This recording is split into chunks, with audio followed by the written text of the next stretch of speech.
સમાચાર અરવલ્લીના મોડાસાના સાકરિયામાં તસ્કરોનો તરખાટ। એક જ રાતમાં 15થી વધુ ખેતરમાં બોરના વાયરની ચોરી। વાયરના ચોરના તરખાટથી ખેડૂતો મુકાયા મુશ્કેલીમાં।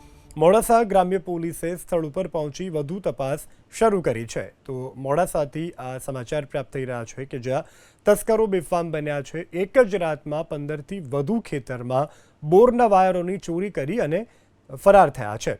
હાલ તો જ્યાં વાયર ચોર છે તેના તરખાટથી ખેડૂતો પણ મુશ્કેલીમાં મુકાયા છે। મોડાસા ગ્રામ્ય પોલીસે સ્થળ ઉપર પહોંચીને તપાસ શરૂ કરી છે।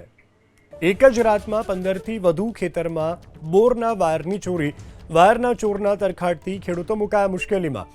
મોડાસા ગ્રામ્ય પોલીસે સ્થળ ઉપર પહોંચી વધુ તપાસ શરૂ કરી છે। તો મોડાસાથી આ સમાચાર પ્રાપ્ત થઈ રહ્યા છે કે જ્યાં તસ્કરો બેફામ બન્યા છે। એક જ રાતમાં 15થી વધુ ખેતરમાં બોરના વાયરોની ચોરી કરી અને ફરાર થયા છે। હાલ તો જ્યાં વાયર ચોર છે તેના તરખાટથી ખેડૂતો પણ મુશ્કેલીમાં મુકાયા છે। મોડાસા ગ્રામ્ય પોલીસે સ્થળ ઉપર પહોંચીને તપાસ શરૂ કરી છે।